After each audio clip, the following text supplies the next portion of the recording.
Hello gamers and welcome to my first steps in Europa Universalis 5. I've only played a little bit as Castile um, and didn't watch all the tutorials and whatnot, so we're just going to jump right in my kind of learning experience. And what you can do here is you can play with a recommended country, and I will just quickly show it to you.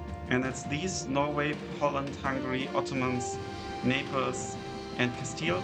They all have like a different emphasis. Turn on the volume a little bit. And so you can go for them, and then you can also activate a walkthrough. It's activated by default, but you can deactivate it.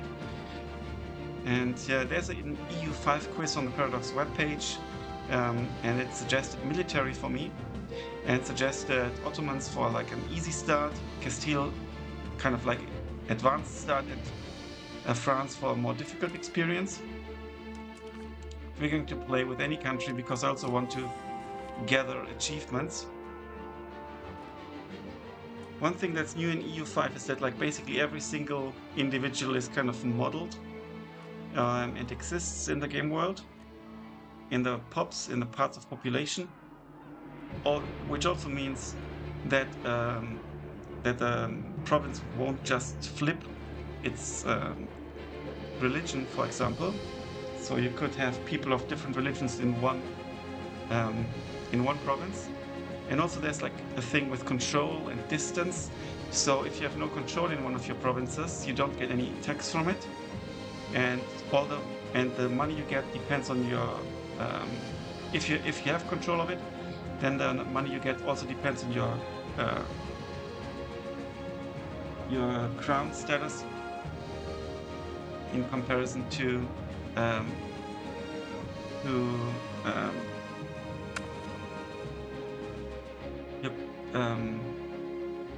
crown control in comparison to the estates. There are already estates. And the estates usually get some of the money, or often, but you then also tax the estates. So quite the interesting dynamics here at play. And as you can see, the map is huge. You can play a ton of nations. As you can see here, Iron Man disabled and achievements not available. We need to change that in the game rules. And what you need to do is there's obviously a tooltip, and we need to toggle this, and now achievements are available. There are no mission trees any longer. There are some missions and that you can get rewards, but you need to deactivate those in order to get achievements. So no missions to guide you. And if you're like a new player, it's most likely better to properly play those walkthrough scenarios with the recommended nations, and also then you have the missions as well. But I just want to jump in. Now the question is with whom to start. We could go for Sweden. That's what I was considering, because the publisher is based in Sweden. We could go for Castile because it was kind of like the recommended nation for me. Well, we play the spirit of the nation, so to speak. We could go for Aragon because I think Paradox Tinto is based in Barcelona. Young ruler here. We could go for Wales because I love Wales. We could also go for Hesse, which is my home state, but I don't want to play in the Holy Roman Empire just yet. Brandenburg, obviously a very interesting choice with Prussia and so on. And Teutonic Order, also quite interesting. I think lots of interesting choices. Ottomans still very small, but they can blob, I think, a bit at least. Then you could go for Byzantine Empire. There's even like something in here still. There's still Epirus here. But there will be a DLC for the Byzantine Empire, I think, as well. One of the 3 DLCs that's on the roadmap. There will be one for the old alliance, like Scotland and France. And the third one I've just forgotten. So let's take a look at Sweden. Then Norway could be interesting, but Sweden, they have quite some military power, a bit on the edge. I think for a learning experience, it might not be too bad. It's not too big. We have large neighbors in the east. We could maybe dive into this area here by conquering kind of the Baltic Sea regions. And primary culture is Swedish. So we can see where we should conquer first.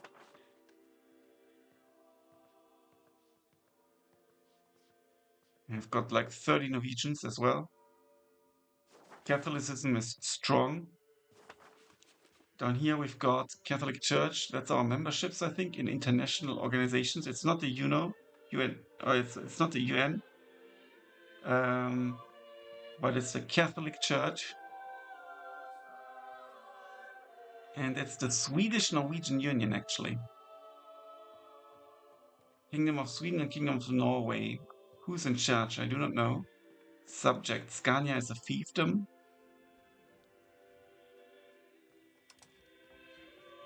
We do get country bonuses. Always attack. And that's advances. So all the nations, well, basically there are ages.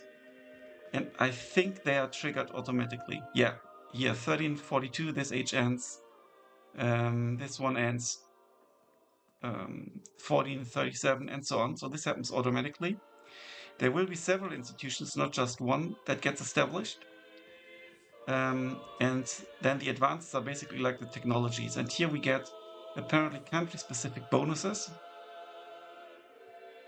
So only Sweden presumably can go for Swedish absolutism as an advance. Aren't you both under Denmark still? That's a good comment. It's a very good question. By Protos. Ah, no, it's still before that. Kalmar Union. Ah, okay. Yeah, so everything basically changes because EU5 starts in 1337 already. So maybe we can put Denmark under our rule. Yeah, and we should be ruling Norway, so that's good. Should give us some income and also some diplomatic experiences. And I won't dive into the details of the advances just yet because, there's so much micromanagement you can do, and if you start with it, then, we don't progress at all, and we want to learn on the job. Catholicism, the Catholic shield. So we've got some Catholic. Yeah, and also you get religion-specific advances as well. So if we were a Muslim state, we wouldn't get these advances as an option. Christianity advances, monarchy advances, and then settled country. A settled country is a country that needs to own locations in order to exist. Okay, because there's also some unsettled, like hordes or something. That's really nice and interesting. Let's check the description. And this guy is only 20. I'm kind of liking it. He also looks quite chilled. Also, your rulers now age as before, but they also changed their stats. The stats are pretty abysmal, I think. Let me check. Sweden, yeah, look at that. Here we can see same ruler. And yeah, here you can see decent stats. So actually this guy is horrible. Maybe that's why they got conquered by Denmark eventually, because of their capabilities. But they develop during the game. So for example, this guy is already 45 and he's more competent. The Kingdom of Sweden is a feudal kingdom under the rule of King Magnus VII of Bjelbo, who also holds the crown of Norway. The Kingdom of Scania was bought from the impoverished Danes just a few years ago. That's this one.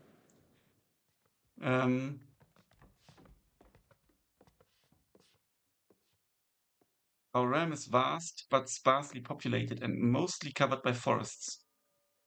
Inside those forests, riches of iron and copper remain hidden, but can soon be exploited to enrich our country. That's good.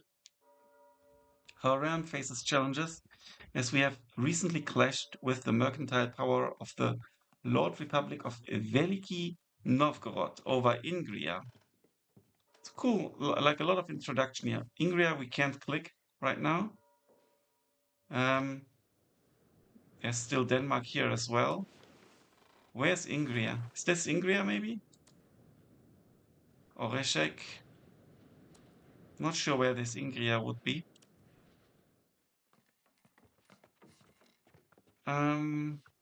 Is the search function here already? No. Used to be F, I think, but here it's not. We could go for observe, by the way, I think, without Iron Man, and then you can do those time lapses. Our ramp, yeah, challenge recent clash with the mercantile power of the, yeah, how powerful are they? They've got a good ruler. Their military is worse. So I think we should be fine. Locations, this is now the smallest unit. I think I heard that on average, every province from EU4 is now split into, on average, 7 locations. And here we see, and they are small, and they can be 3 stages. I think like a settlement, a town, and a city, or something like that. We'll see. This is not a tutorial video, by the way, just in case. Um, while the Kingdom of Denmark and the Teutonic Order control most of the lands to the south, shall we be able to establish the Dominium Maris Baltici, the dominion over the Baltic? There should be also like an achievement, I think. We have 63 historical events, and that's really cool that this shows here. So, for example, Denmark has 70, England 233, Wales 3, Hungary 51, Brandenburg 61, 1 for the Golden Horde, Gergen 0. I think like those regions are also the places where you have some sort of like scope for, more details. And I think that the developer said they want to, the rest of his life, he wants to work more or less work on the game. So this is like the basis, and there is more to come for sure. So let's hope it's successful and actually fun. So also you have like 3 different abilities. There are no mana points. So we've got administrative ability, diplomatic ability, and military ability, and even your generals will need, I think, administrative ability. I think, for example, for sieges.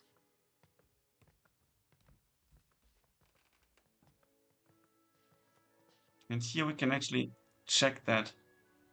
While serving as a general, the abilities of King Magnus have the following effects. Here we can see it. All the abilities are important, even diplomatic for army morale. That is very interesting. And also food consumption. That's not bad. Initiative. That's actually pretty cool. Yeah, he's a pretty inefficient at everything, actually. What do we have here? Monarchy is our government type, settled country, and we are a kingdom. So country rank 3. I wonder how many ranks there are. King, county, duchy, kingdom, and empire. Okay. So I think I'm going to go for Sweden. We'll see. And as one thing you can see, I've got like the 3D map enabled. You can change it to a 2D map only, and that will save you lots of resources apparently. And it's also obviously a different visual style then. And when you zoom out, you get the country names and stuff. And then you zoom in and you get the details on the locations. And for example, this is, and when you, this is also when you mouse over, things change. So everything in the region of your mouse basically gets a name. But I think that's something you can change a bit as well. That's the rules. Country selection. There's a list with all the countries. Okay, that's interesting. We can search, sort by name, sort by difficulty.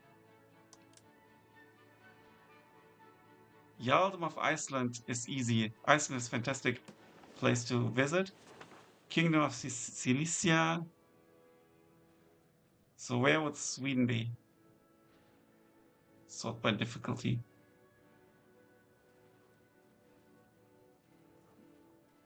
Look at this list.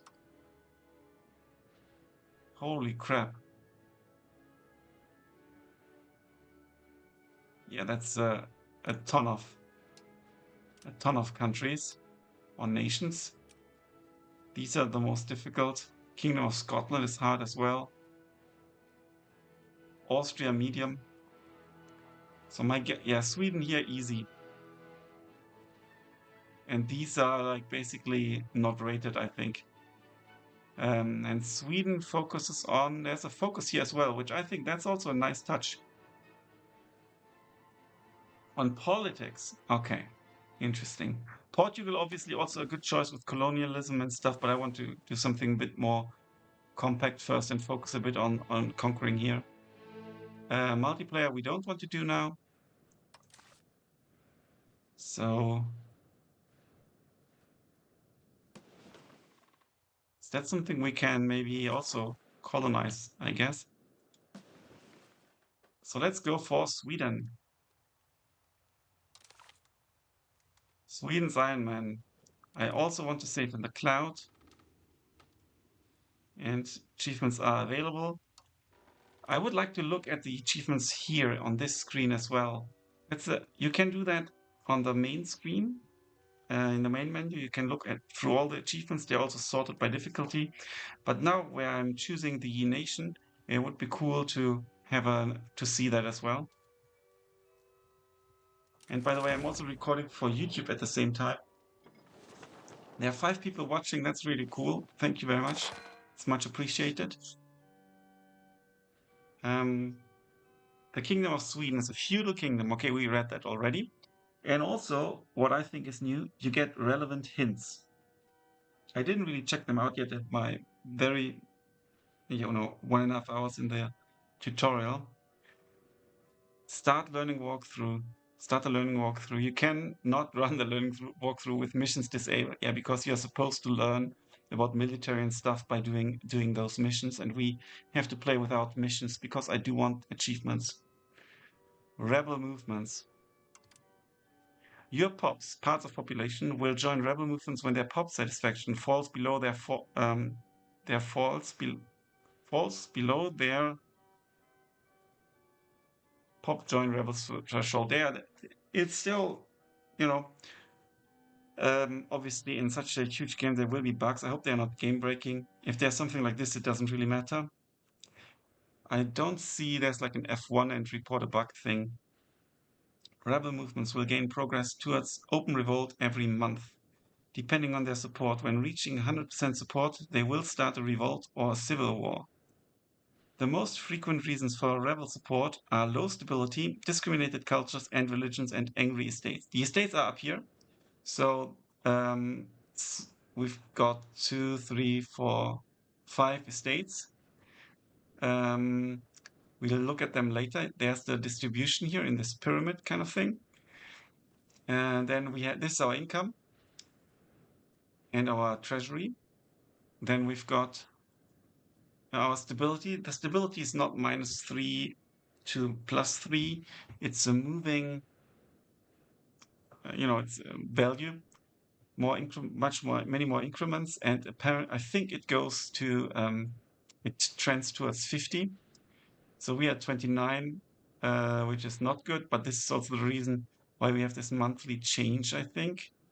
But we actually have a decay of the base value for every country is plus 0.5. So we're actually decaying, but we have a monthly change +1. So the 50% is okay. So I think the 50% is because we are, okay, so 0 would be 50%. I see. Okay.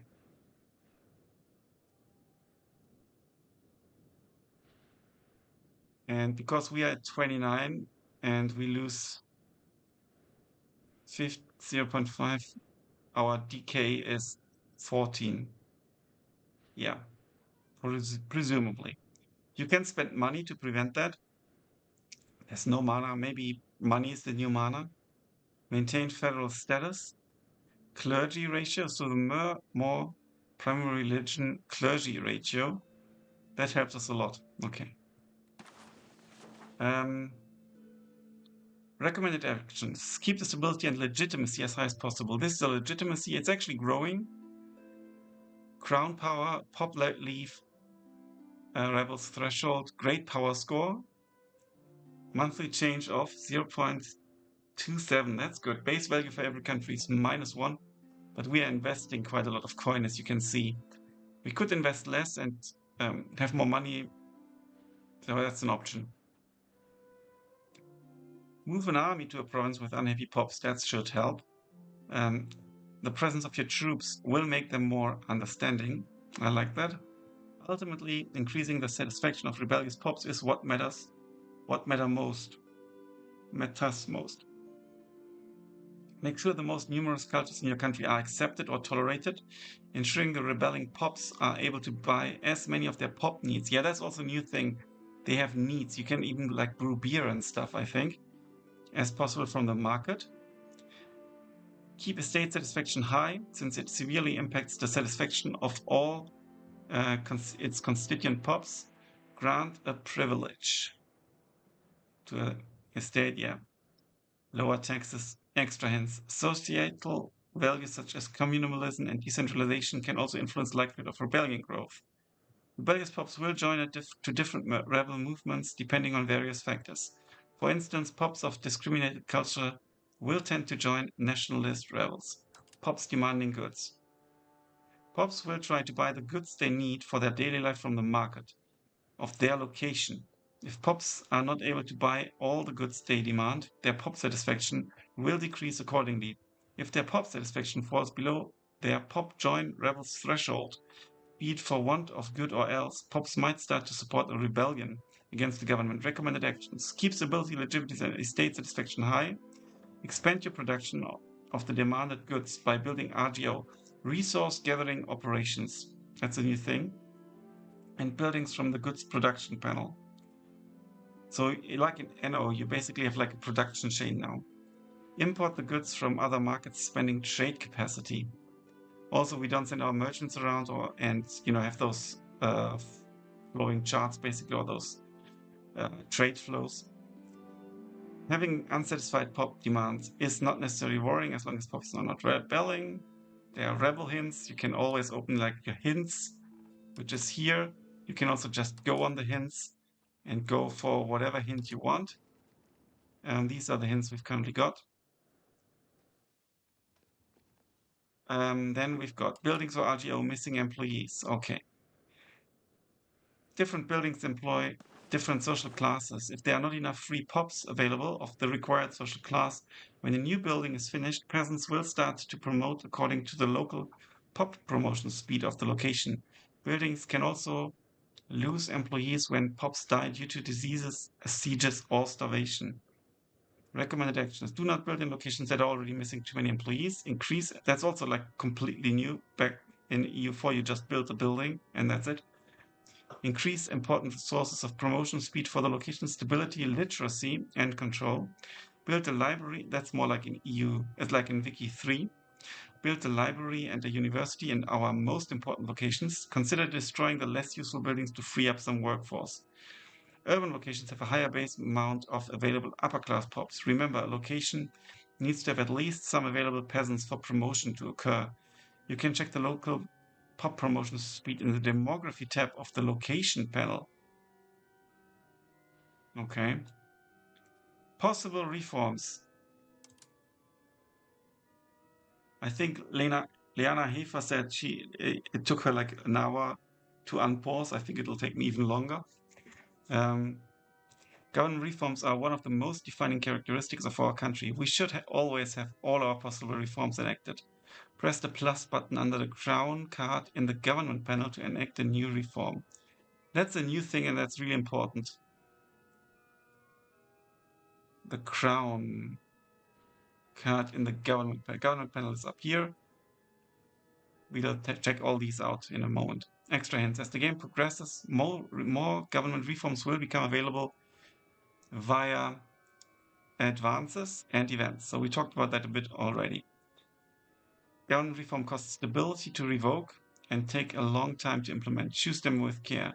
Some government reforms require your country to tilt towards one particular societal value. Okay, like land versus naval and stuff. Okay. Cabinet actions. That's kind of like the cabinet kind of replaces your advisors. Cabinet actions are among the most powerful tools we have to rule our nation. We should be using all our available cabinet seats at all times. Go to the government panel, see the cabinet actions available to us, integrate province. If we have newly conquered territory, that's also in here then, okay. Stabilize country if stability is low, strengthen government, diplomatic endeavors, change societal values, develop province to increase development. Development represents how cultivated the land is and how much it is used by the pops living there. The higher the development, the more people can live there, and the more it can be exploited. That's good. Cabinet actions can also be used to convert other religions or assimilate other cultures. You can also automate the cabinet from the automation panel. There's like a dedicated panel here for automation. Because, the game will help you. You can delegate a lot if you wanted to. Characters appointed to the cabinet will increase the estate power of their estate. Oh, okay. New cabinet actions will unlock in later ages. Research. We should make sure our country is researching new advances at all times. Go to the advances panel. Should be somewhere here, I guess. Here. And choose the advance that suits your needs. You can also click on the empty flask icon in the top right. That's this one, to open the technology panel. If you do not feel prepared, okay, you can automate as well. I don't want to automate. Unused research points will be stored up to a point, that's good, after which they will go to waste. You can increase our research progress by speed by increasing our average literacy and the estate satisfaction of our clergy. Possible rivals. Rivals are countries that we publicly declare as hostile to our interests. The purpose of rivals is twofold. As a diplomatic tool, declaring rivals helps us make friends with their own enemies. As an offensive tool, we can fabricate casus belli against our rivals and intervene in war against them. That's cool with the intervention. And the casus belli apparently only against rivals. Is that possible? Maybe. Observe the rivalries and alliances of our neighbors and pick the same rivals as the country you want to ally, but beware of making too powerful enemies in the process. You can wait until other countries have declared their rivals before making your move. I think I need to turn up the recording speed a bit, the recording volume of the audio. Should be better now. So you get some of the music. Build a spy network in our rivals in order to fabricate a casus belli against them. You do not need to declare all our available rivals. Okay, you had to do that basically in EU4. Remember, you can right-click to alert to discard it. Having rivals will also allow you to be called to their wars in the opposite side. Manpower. That's also new. Basically, you have your levies, and they are recruited from your own population, and you've got your manpower for regular troops, and then you've got mercenaries. That's a new system. So if your levies die, then your workforce is gone. That's a drastic change. Our manpower is our reserve of men ready to be recruited as regulars for our armies. Regulars are vastly superior to levies in battle, but they are expensive, so not every country can afford them at the beginning of the game. Recommended actions. If we are relying on regulars to wage war, having low manpower severely limits our ability to replenish our armies. So it is not wise to declare war while we have low manpower.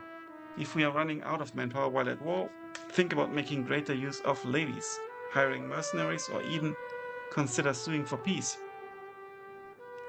We can develop our nation's maximum manpower and ability, estate privileges and so on. Sergeantry gives us local crown power, that's good. Monthly manpower as well. So currently our monthly manpower, as we can see here, is 0, and our monthly manpower is +0. We can store up to 5 years of manpower of our monthly production. Awesome. No manpower. No allies. An alliance is a treaty between two countries that allows them to enter each other's wars. If we are attacked, our allies will receive a call to arms. Go to the diplomatic actions. Okay, we will have to check that. Extrains. Beware, our allies might also call us into their own wars. Do not ally countries that are looking too vulnerable, or we might find ourselves in the losing side of a foreign war. You can always dismiss a call to arms, but that will spell the end of our friendship and tarnish our diplomatic relation. Negative balance. We have a negative balance. If we are not careful, this could lead to debt or even bankruptcy. Go to the economy panel to see our income and expenses. You can move the sliders to raise taxes or lower costs. Ensure all our buildings are profitable or build more if we can support them. You can do this in the production panel. Managing or leveraging our estates can also provide significant gains in the short or long term.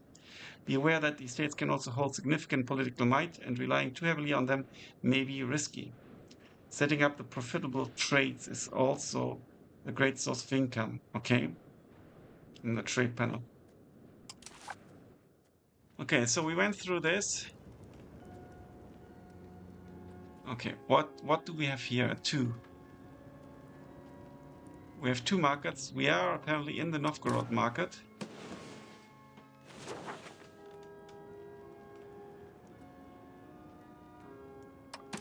Let's open the map mode. So that's the Novgorod market. There's also the Stockholm market, and then there's the Oslo market. Why are we in the Novgorod market? Control Q is the normal map. Let's check that again. Ah, okay, look at that. We can actually, it shows it as well. And here we can see why we are in the market. So in which market is this province? This here. In which market? I don't know. Okay, what else do we have here? Government, empty cabinet slots. We need to fill them. Okay, this is actually the outliner, apparently. Our pop needs in the Stockholm market. Fur, fruit, fine cloth, salt. Oh, basically we need everything. It seems. Okay. Whew. Okay, let's go through to our government. Okay. We can form a new country. Scandinavia tier 3. That's interesting. We need way more locations. And then we could go for tier 3, the Sound Toll. Available in the Age of Discovery, requires merchant guilds. Control over the Öresund grants us the right to impose the Sound Toll on all foreign ships passing through the Danish Straits. That's cool. Legacy of the Kalmar Union in Renaissance available. Unified Scandinavia.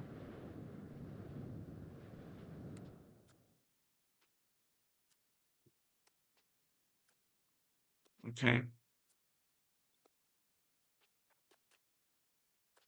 We're not going to do that right now. Our capital is here, Stockholm. That's our king. He's a scholar, so that's good for our literacy. That's nice. And an embezzler, that's not so nice. And he will gain a trade in 18 years. Our estates are Kronan. This is the power of the government itself. The power, so the crown. Power of the crown, basically. The power not granted to the states. In general, it is better to have the government estate have as much power as possible. We could add a reform. Everything leads to something. For example, here we go for conciliatory to traditionalist.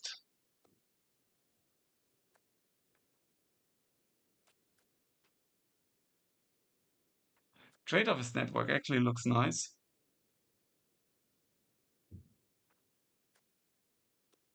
Aristocracy. Current impact of 30 aristocracy is changes with an aristocratic country is about having the leadership from those with noble blood, while a plutocratic country takes their leadership from the richest and most powerful. So I think going for autocracy is actually nice.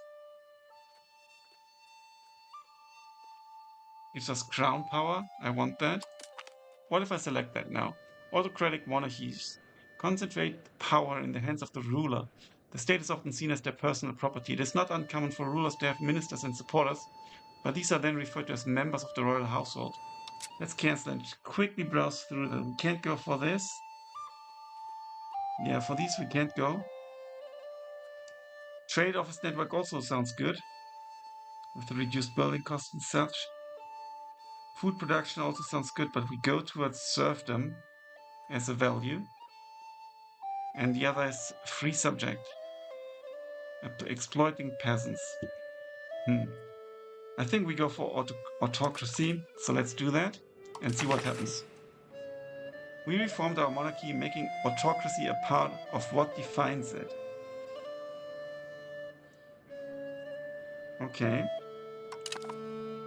And here, did that cost money? I don't think so. We can have 2 reforms. I think changing that would cost us, but it might take us time to implement. Government reform, completion. Yeah, it's gonna take like 2 years almost. And it costs us stability to remove it again. So this is interesting. Also, these cost us stability to remove. We've got the Adelsstandard. That's the aristocrats. We've got the... It also says which countries they like. So this is the priests, artisans, merchants, and so on. That is the Swedish Bondestandard. This is the state which represents the population who usually lack power and prestige. So like peasants and soldiers and stuff. They are pretty satisfied, that's good. They are trending upwards. They are kind of going below 50%. I don't like that.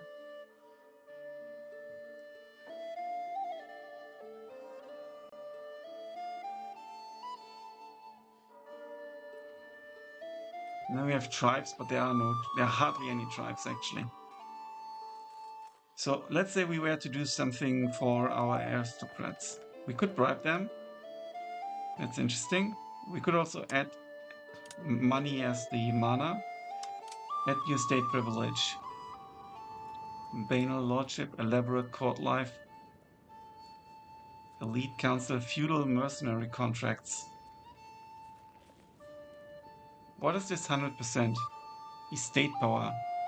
Wow, 100% is like a lot. Manorial courts, maximum tax goes up, efficiency of our cabinet goes down. Nobility controlled serfdom, peasant food consumption goes down. I don't want them only nobility as leaders, that's an option. Primacy of the nobility, discipline goes up, and we get monthly progress to quality. But this gives them power, plus 100%, that's a lot. So how much power would they get?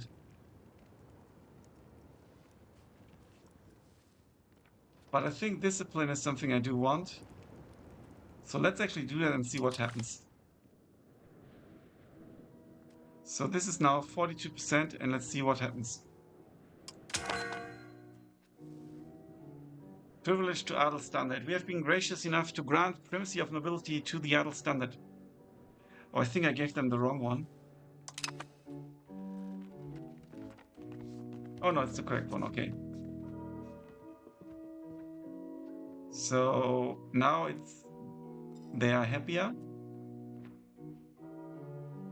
Still here it says 42%, and here it says monthly change is actually going down more, obviously. But the resting point is higher.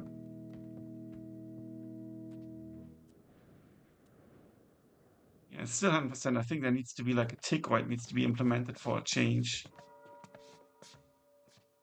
I think this should go up presumably, but building rights reduces building costs, plutocracy, market attraction, burger land rights, commercial advisory, trade capacity, gold output goes up, minting threshold goes up. That's interesting. Yeah, you can do so much. It's incredible. And is there a limit? I don't think there's a limit.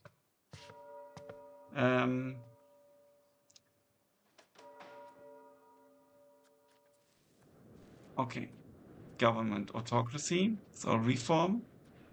That's happening. We need to do something with the cabinet. But here we also have a parliament. You can get stuff through parliament as well.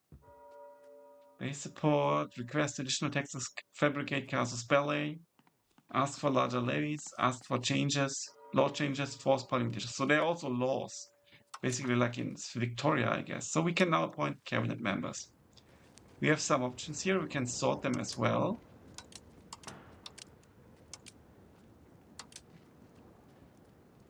So this dude is basically really good. Diplomatic ability. Yeah, we definitely have to take this guy. And then we are also going to assign Canute. This is going to be a general. Military cabinet action. Train general cost reduced. Train admiral cost. Oh. He would give us plus 9.5% army morale. And this more kind of jack of all trades. Still plus 5.2. And this as a... Let's go for the nested tooltip. As a general.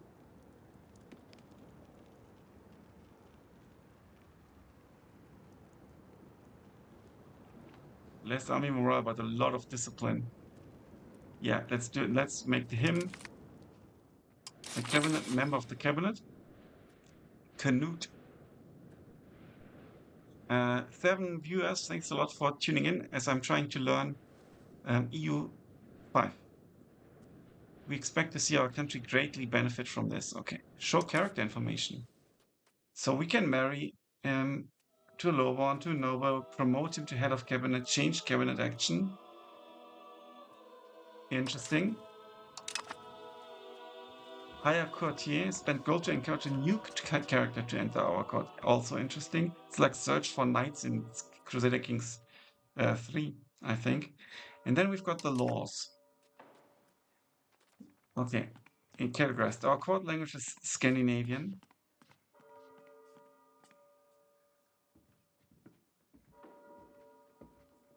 Interesting that it's like dialects, Norwegian and stuff. Religious laws, limited censorship, air, religion, marriage law.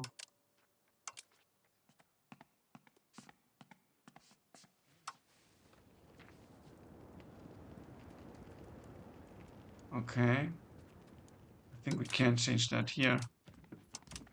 Socio border controls, open borders. Yes and no. If I was to, we already codified open borders for border controls. Okay, and then I can click here. It costs us stability quite a lot, and then we can change it. I see. I get it. Yeah, here, this is what we've got. Noble controlled mining operations. We can change it. Okay. Very important stuff. We can go through that as well. Click through it. Nice. Okay, now then. Values. This is like kind of where we're trending towards. Traditional economy, individualism, spiritualist, aristocracy is fine by me. I want to go for centralization. Innovative is really good, I think. Yeah, okay, so we've seen government. Let's take a look at economy.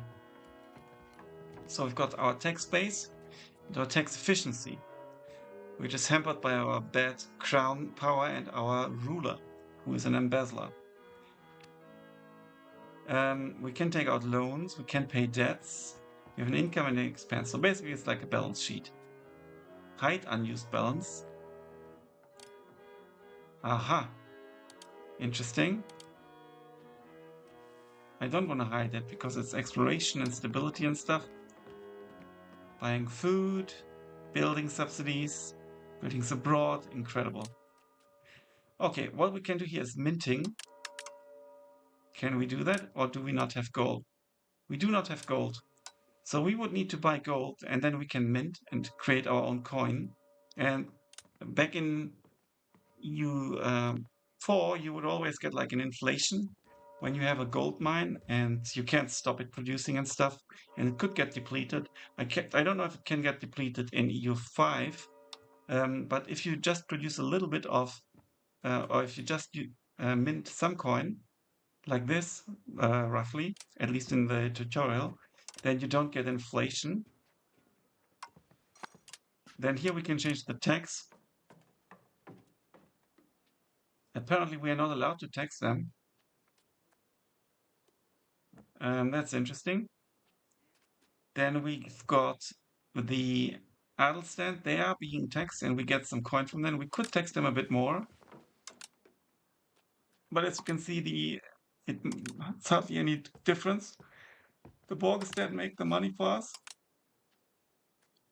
That I actually rather want to reduce the tax a little bit to keep them happier. And the Bundesstaat, the poor people, yeah, we could tax them. That's like the maximum tax, I guess. Yeah, 31%. And it doesn't make too much of a difference. A little bit. We can afford that. Okay. Tribes tax, there's no. And here you can see there are so few, we don't get any coin from them. So I think the best thing we can do is go to 0. It makes them happier. Might help us with food production as well.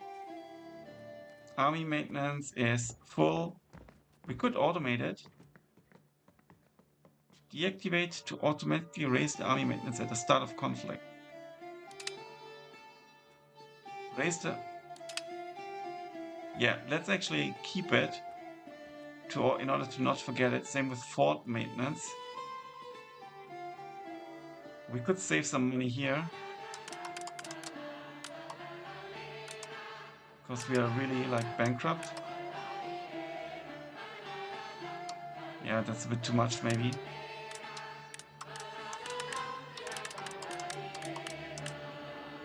Let's at least save a little bit of money.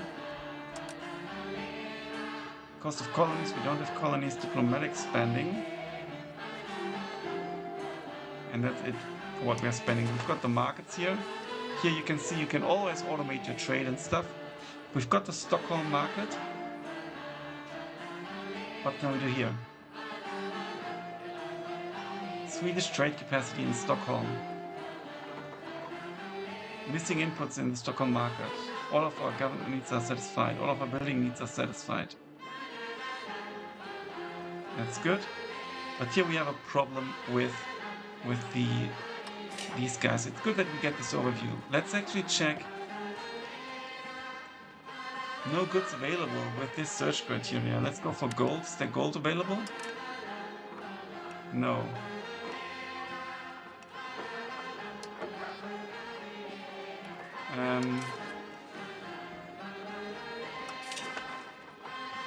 Here we could click to sort by goods balance. So we don't have an overproduction at all whatsoever.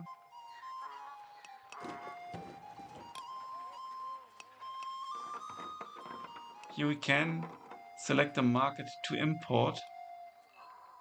But could we not get gold and import it from another market? At the same principle? No goods available? That's a bit odd, right? Because I presume cloth is something that we might be able to... Okay, let's actually quickly click OK here.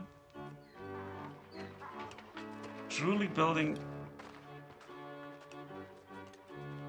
Okay, profitable... Here we have some fur in the Stockholm market, and here we've got cloth buildings. Show cloth buildings. So where are our cloth buildings? The Spinners Guild and the Rural Cloth Maker. Aha. Number of rural cloth makers. Like none, basically.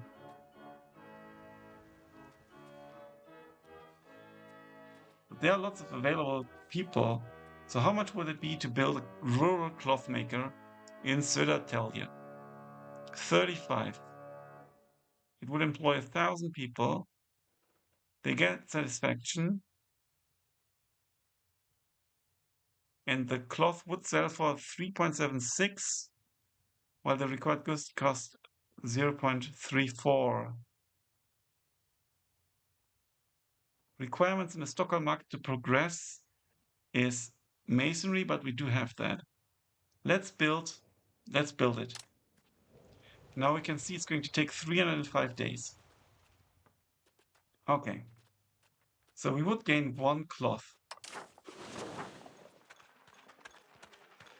Spinner's Guild in Visby. Yeah, okay, it's even better in Stockholm. Do we have like a number of building slots that is kind of like limiting us?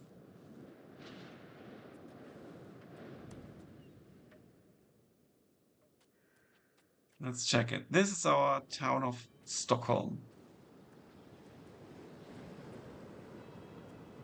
Province Upland, provincial food, which goes into the province as well. Population.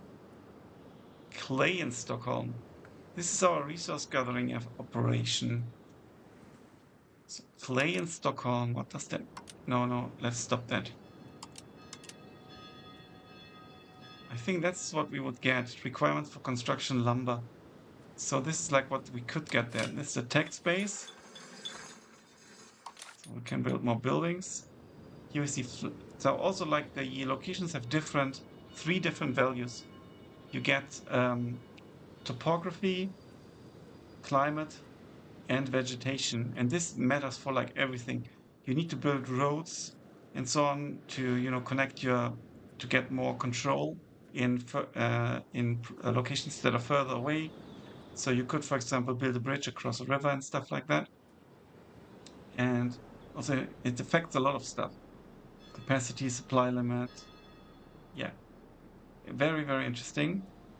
Coastal location of Stockholm, that's also good.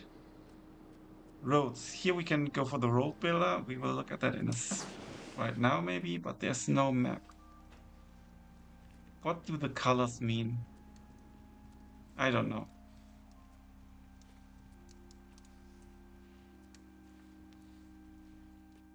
But here we can see what it would cost to build to the specific provinces. Aha. That is interesting. And that's what we cannot afford. Maybe that's why it's red. This one is not red. But we cannot afford. There is already a gravel road. There also will be different types of roads. So you start with gravel road, but then you can later upgrade it. Yeah, we can see it here. Paved road, modern road, railroad. So let's not build a road just yet. Okay, proximity of Stockholm. Tax base, okay. Clay. That's the resource gathering operation here.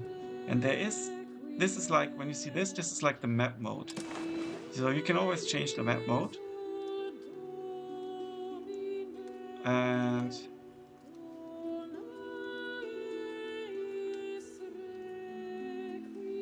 beeswax, copper, wild game, lots of wood. Could we actually build something here as well? Because it's also ours.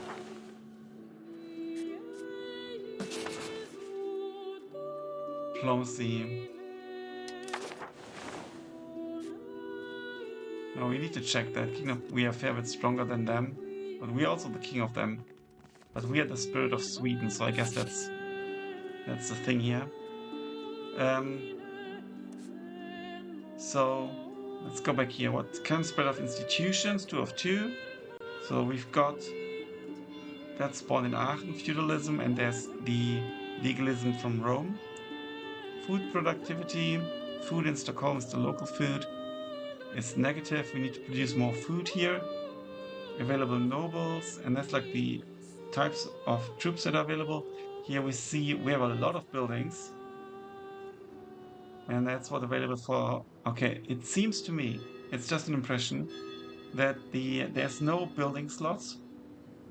And the limitation is basically the population. So everything in EU5, I think, from what I've seen, is based on like fourth level here, is based on the population, or a lot is based and evolving around the population.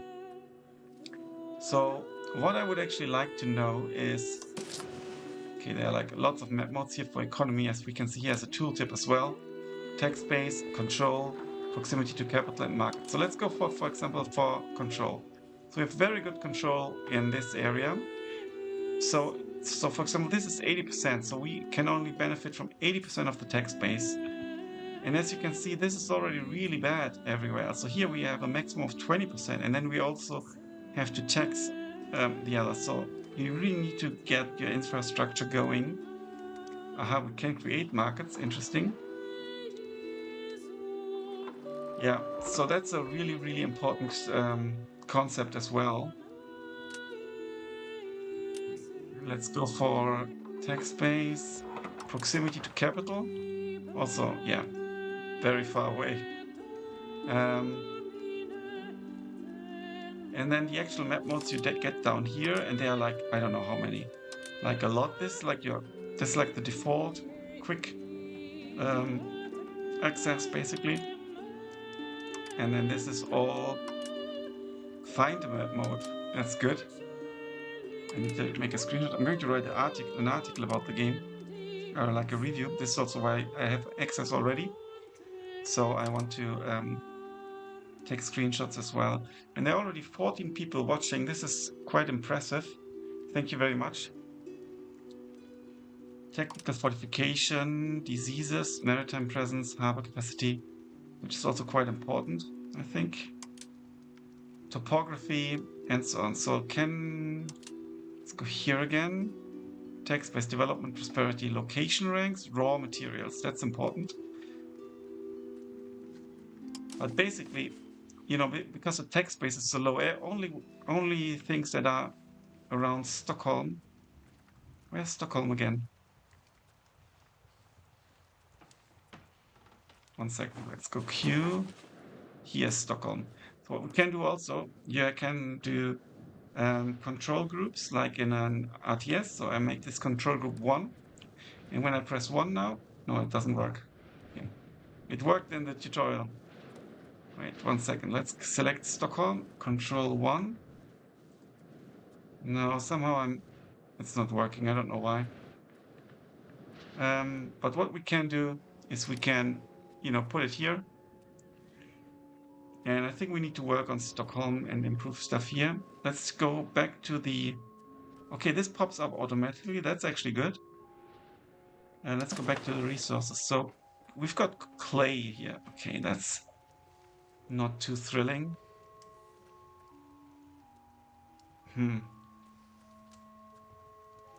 We don't have any gold, I guess. I would like to search a province with gold now. Okay, legend key. Ooh, that's nice. Okay, this shows us, interesting, amber. So where can we get gold?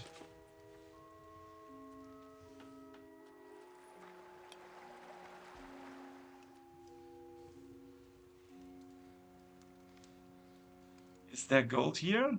Impossible, okay. But I think this might be gold. Well, it's just highlighted because it's impossible. Yeah, we don't have gold. Okay, we need to import it somehow. Fish, marble, wool. I mean, wood would be quite nice. So let's check the control. It's basically only these 3 provinces I can realistically build in. Let's go for this. So wheat, sturdy grains, and wheat. Wheat in the Stockholm market. What can we use clay for? Clay is a type of soil that has been used by humanity for the production of pottery and ceramics since prehistoric times. Another main use is it's in construction, in combination with other materials or in the creation of bricks. Clay tablets were also one of the first writing methods invented, so its impact in the development of civilization is undeniable. But is it also impacting us? Market balance is minus 4.19 because our supply ain't sufficient.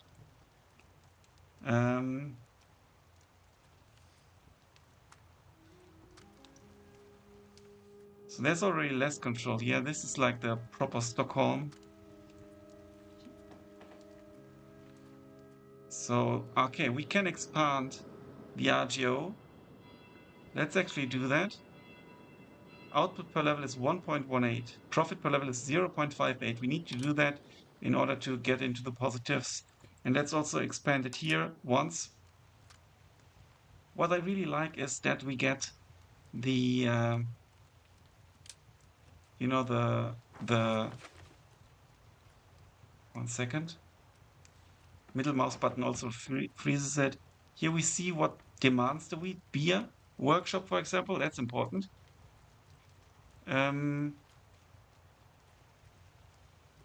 Transport costs, each wheat costs 1 trade capacity.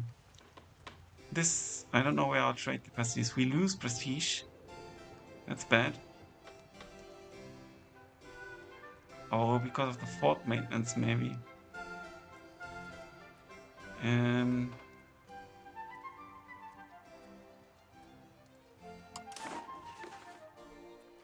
Hop needs.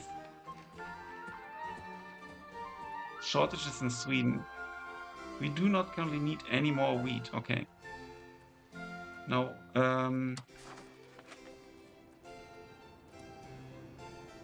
Lund, Uppsala. This is all where we can build wheat. I see. Oh, interesting. This also shows us where we can build, and we can sort it by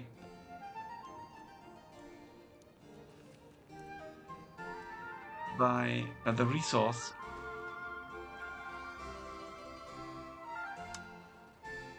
I think wood is interesting. As you can see, it's not the greatest resources we've got here. And this is the profit per level. But multiplied by control. And here you can see it's 1, so it's going to be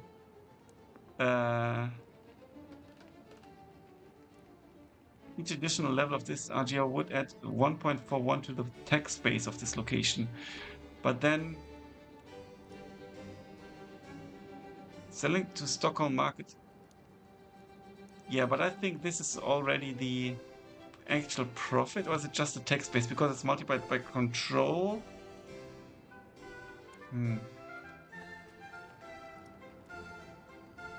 Yeah, 0 laborers available, but there are peasants available.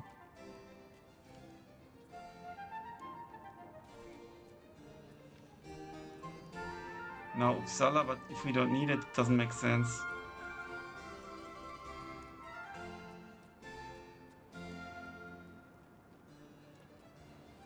And this is in Scania. We're not controlling any Norwegian provinces. As you can see, we are just a small nation, and look at how many locations we've got.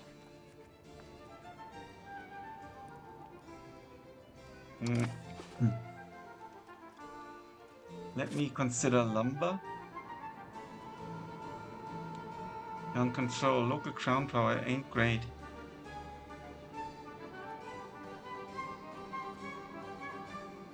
I've got a tar kiln.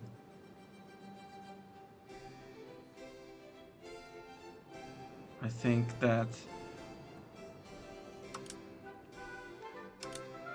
promoting lumber. Profit per level is 0.38. That's not much. It costs us quite a bit.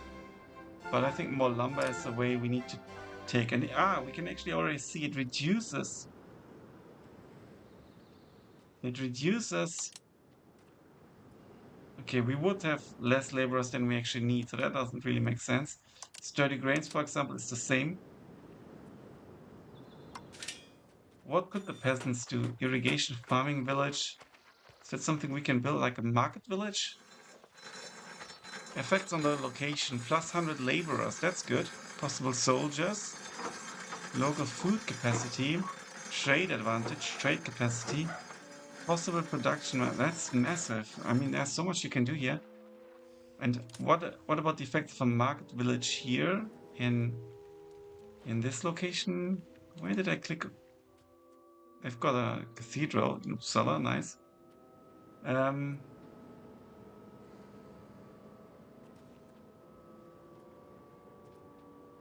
Sturdy grains.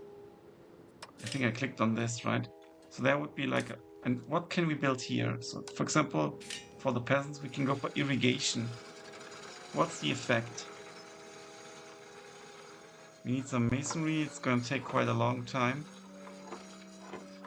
Proper cultivation of our land is key to feeding our population.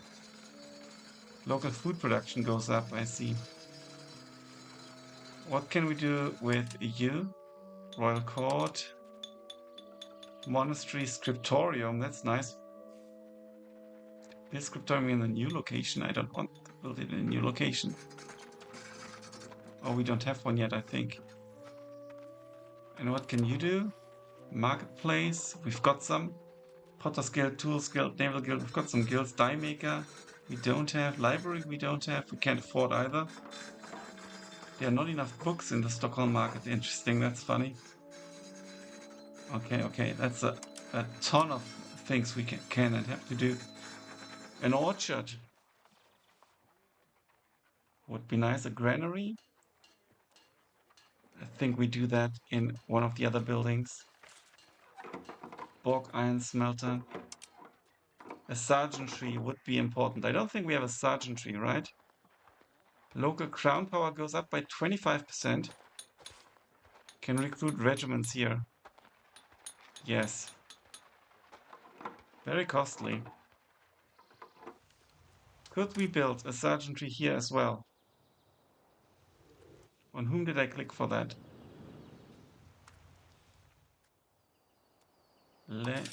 Yeah, I think we can't. I think we can't because we need to build it with the soldier population. And we have a castle here. So that means we can build it, but it also means we can't build it here, right? Is there like a dedicated okay. Military would be army. Demography.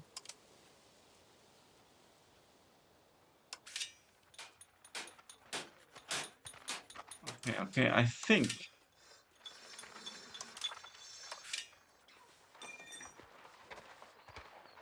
what does the sandpit do? Sand has many uses. That's cool.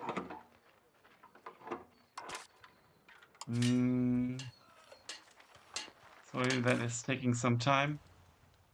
But I think we're just going to build a sergeantry here in our main location. Now we get manpower. We need that.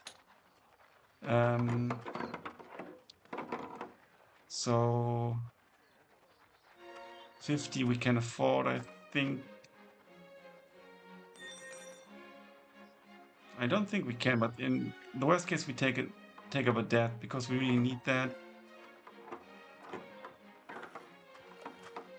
Special conditions is this capital. Capital only. Building requirements. Capital only. A sergeantry can only be built in the capital of a country. City building, location rank. Town building is also possible, and sergeantry can only be built in the following conditions are true. Is the capital of the country and Sweden is a monarchy. Interesting. Okay, so let's build it. We need it. Let's take a look at goods. Oh, maybe we can buy gold here. I can search here. That's very good. Aha. And here I can import gold. We could import gold from a lot of locations.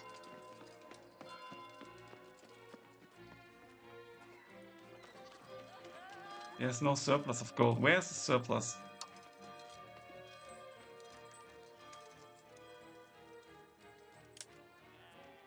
Sort by available surplus, sort by price of the good, sort by profit of operation, sort by the actual amount of goods that are going to be transported. Let's go for the price of the goods. So we could get gold from Prague.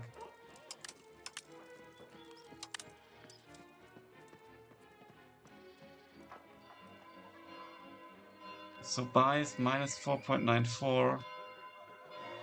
Sell is 6.21. I think this is the price we would sell it for on our own market. And then that means we would make a profit, I think. So it actually makes sense.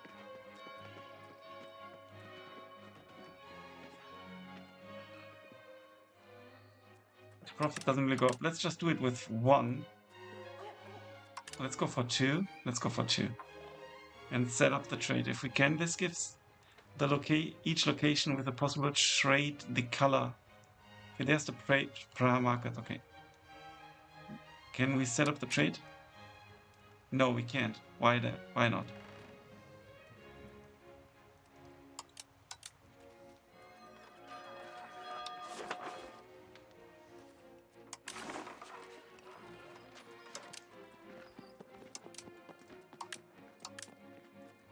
Okay, it seems I might just have to do that and then it's automatically done. Automate trade in the market. I don't want that. I want to do it manually, and we've got this now, unused trade capacity. Okay.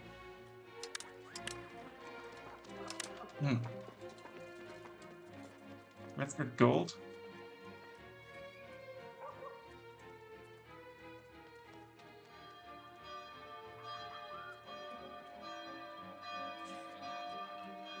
And let's also get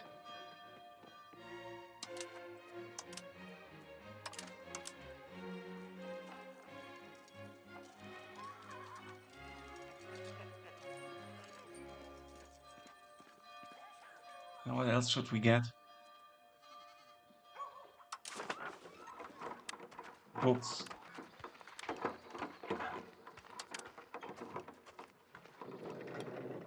No books available. Okay, wait. But I want to buy them.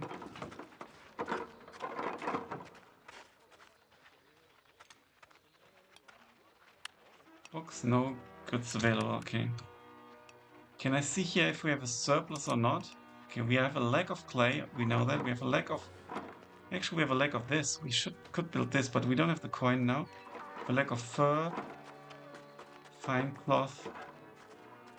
We could buy.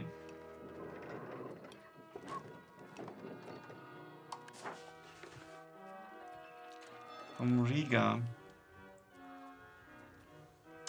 Let's sort by price. Oslo is cheaper, but there's nothing available. It's not available at all.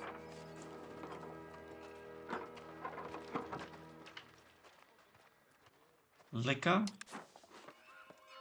We could import. It's already maximum.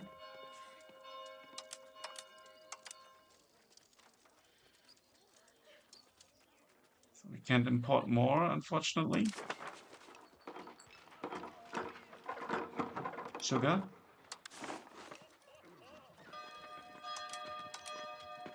Nothing available.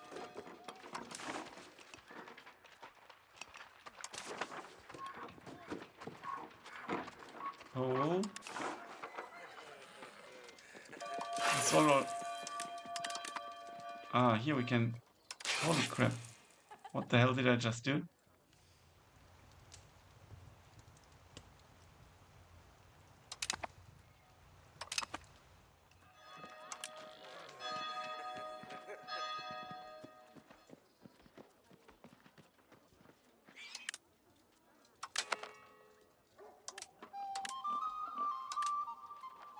Let's just get a little bit of this.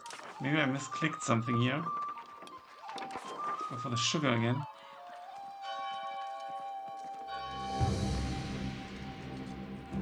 No, we can't get anything from here.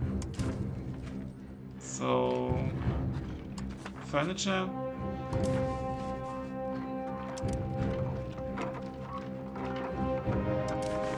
Wait, I've misclicked. Economy, trading. Holy crap, current trades.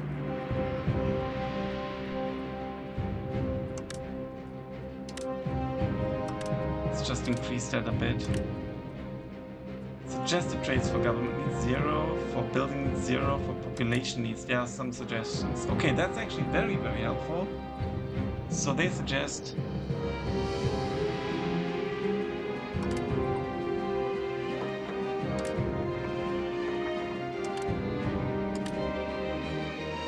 let's get this.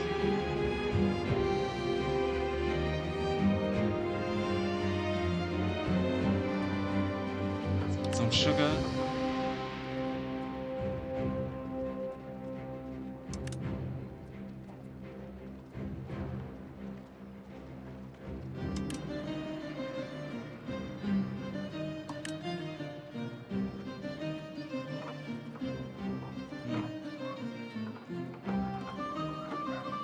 Things that are profitable, of course.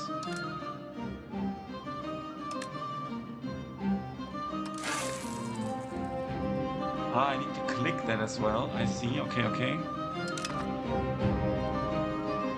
Trading salt has begun. We need to get this. And now it's up here.